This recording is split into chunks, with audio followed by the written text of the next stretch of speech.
वाकई इन्होंने बना दिया उसे, उसके बारे में मैं कहूँगी। 21 साल की वो इटालियन लड़की पूना शहर में एकदम अकेली आई थी। नाम था उसका रमोना। तो यूं ही बिना किसी बात के बेमतलब बेफिक्र दुनिया घूमने निकली थी। वह हम भारतीयों की नजर में काम से काम रखने वाली अच्छी लड़की नहीं थी। मैं आई थी पूना पढ़ने और उसके साथ घूमने के बहाने ढूंढने लगी। मैं थी काम से काम रखने वाली लड़की, लेकिन उसके साथ में मुझे भी कहीं का नहीं छोड़ा था। अब उसे तो किसी आंटी की बड़ी नहीं थी, पर मेरा बड़ा सवाल सोसाइटी में इज्जत का था।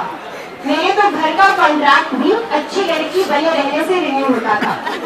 थोड़ा इधर उधर हुई नहीं कि छत के भी लाले। लेकिन उसकी बातों में मुझे बहुत मजा आता। उसके साथ बेमतलब घूमने का चस्का लग गया था मुझे।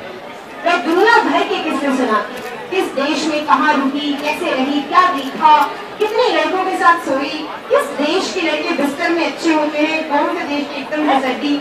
ऐसी बातों का तो खुला पिटारा था मानो उसके पास।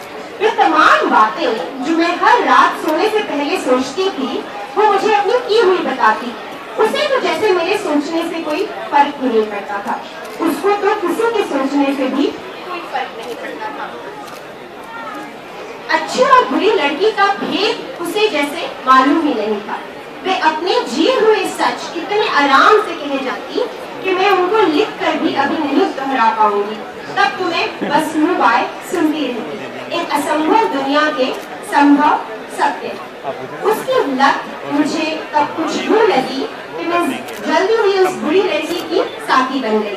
सच बताऊं तो मुझे वो लड़की बहुत अच्छी लगती थी, आज तक की सब अच्छी लड़कियों से। सहारनपुर को ससेक्स समझते हैं। ऐसे ही घूमता रहता हूँ इन दुनिया को देख के, कहीं गया नहीं। मतलब इस NCR की परिधि से बाहर एकाध और राज्य होंगे।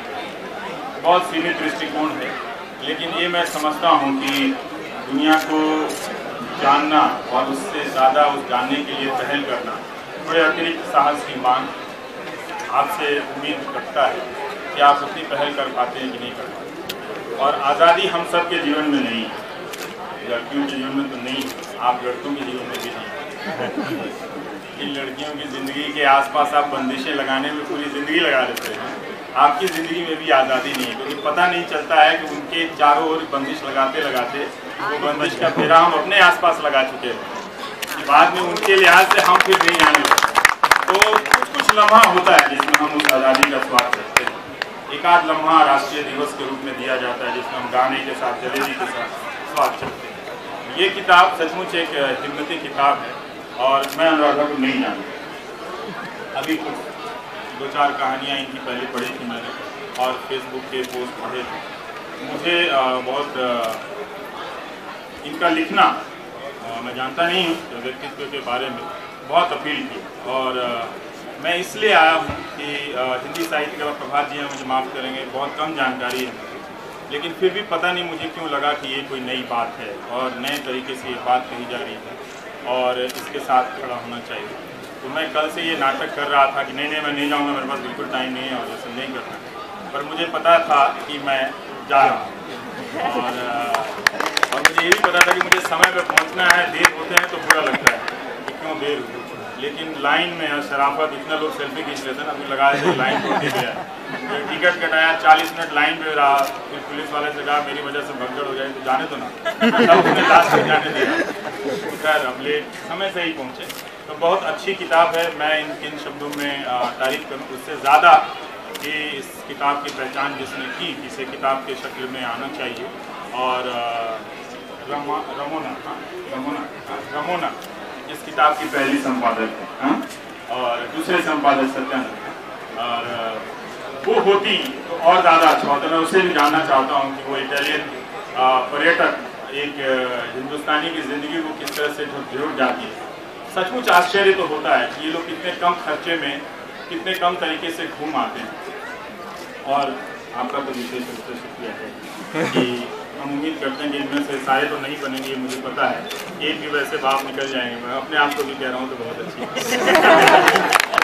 किताब की कॉपीराइट हो जाएगी, फिर आप उसे सौंप दीजिएगा कि ये किताब की कॉपीराइट आपकी है। बहुत बहुत शुक्रिया। इस किताब को ज़रूर पढ़िएगा। एक नए तरीके से जिस भाषा को हम जीते हैं उस भाषा में घूमने के संस्कार को समझने के लिए और एक लड़की होने की दुविधा से निकलकर और उससे मुक्ति पाकर दुनिया को देखने के लिए बहुत जरूरी है। पढ़िएगा इसको अलग अलग रखने इसके बारे में बोले। See, actually वो कविता हम लोग पढ़ते थे ना, जो चिड़िया बोलती है कि सबसे पहले मेरे घर का अंडे जैसा था आकाश, तब मैं यही समझती थी कि इतना सारी फिर मेरा घर बड़ा खोटा से तैयार, तब मैं यही समझती थी बस इतना सा ही है संसार। फिर मैं उड़ी शाखाओं पर हरी भरी थी जो सुकुमार, तब मैं यही समझती थी बस इतना सा है ये संसार। आखिर जब मैं आसमान में उड़ी दूर तक पंख बचा, तभी समझ में मेरे आया बहुत बड़ा है। इम्पोर्टेंट ये नहीं है कि यूरोप घूमा कि मंगल घूमा कि कहाँ घूमा, इम्पोर्टेंट ये है कि घर से बाहर निकले। घर के बाहर एक बड़ी दुनिया है, गली है, गली के बाहर मोहल्ला है, मोहल्ले के बाहर पूरा शहर है, शहर के बाहर और शहर है, और शहर के बाहर देश है, और देश के बाहर और दूसरे देश है, और इतनी बड़ी दुनिया है, इतने तरह तरह के लोग हैं, इतना तरह तरह का जीवन है, संस्कृति है, विचार है, सबके अलग अलग आइडियाज हैं। सारे दोस्त लोग आ रहे हैं, तो हम लोग एक दूसरे को देख के इमोशनल, तो उसको जी के लिख के उस तरह से देख के ये समझ में आता है कि दुनिया इतनी छोटी सी नहीं है जिस छोटे से डब्बे में बैठ के हम हमेशा जजमेंटल होते रहते हैं, फैसला सुनाते रहते हैं, ये सही है, ये गलत है, ये चरित्रवान है, ये बैड गर्ल है, ये गुड गर्ल है। इसलिए दुनिया बहुत बड़ी है, जीवन बहुत बड़ा है। अनु ने उसको बहुत खुल के जिया, सब जगह घूमी, और हमने अल्टीमेटली यही सीखा है कि भाई साहब दुनिया बहुत बड़ी है, कभी कुछ फैसला मत सुनाओ किसी भी चीज के बारे में।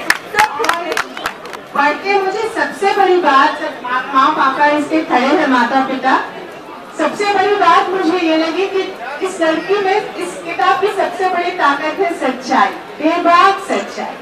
लोग सोचते हैं कि स्त्रीवाद क्या है, घर तोड़ने और दिल तोड़ने वाली स्त्रियों का वाकजाल है, लेकिन आप देखेंगे कि वह स्नेह तत्व इसका कहीं भी विरल नहीं हुआ, बल्कि ये दिल का और घर का दायरा लगातार बढ़ाने वाली किताब है, और स्त्रीवाद का सही चेहरा सामने उभारने वाली किताब है।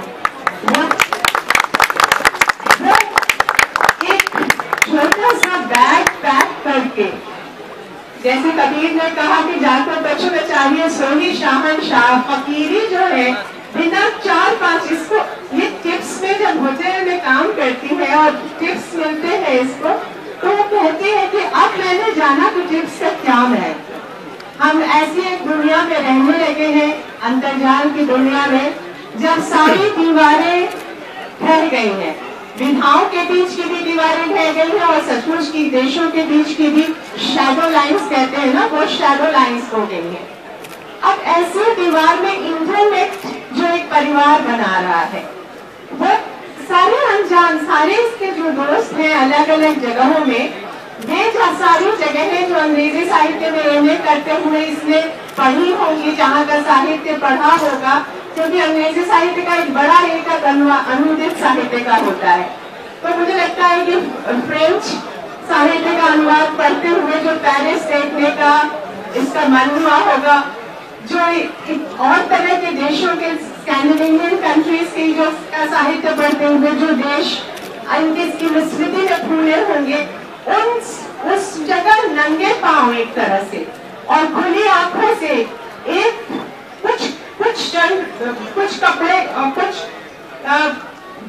समझिए कि मूंगफलियां रख के अपने रैक पर में, वो कहती है कि मूंगफलियां और चने हमेशा रखने चाहिए, क्योंकि कौन जाए अपना समय बर्बाद करने खाने के लिए। और भी वही कहती है कि पानी के बैग के साथ कोई एक और बैग होना चाहिए विसर्जन का, ताकि उतना भी समय बर्बाद। तो एक उत्सुकता, असूर्य पश्याओं ने भी किताबें अंतर यात्राएं की होंगी। जब 1849 में पहली बार स्वेच कैनाल खुला, तो बहुत सारी एक पूरी टोली आई थी ब्रिटिश पर्यटकों की, जो कि उन्होंने सबसे पहले जो 4-5 महीने लगते थे यात्रा में, वो अब 15 दिन में पूरे होने लगी थी यात्राएं। तो बहुत सारी स्त्री पर्यटक आई थी और यहाँ के हरम में हो गई थी, हरमों में, रनिवासों में, गलियों में, और वहाँ का उन्होंने सभी जगह का अध्ययन किया था और हर तरह की स्त्रियों से मैत्री की थी। ये एक ऐसा संसार बसाती है जहाँ स्त्री पुरुष के बीच की भी दीवार खत्म हो जाती है, एक दोस्त संसार बनाती है। एक जगह का बड़ा मार्मिक मतलब है कि एक अनजान बूढ़ा है जिसके एटिक में ये ठहरी है, सोचती है कि अंदर से कुंडी लगा लेगी और कुंडी नहीं।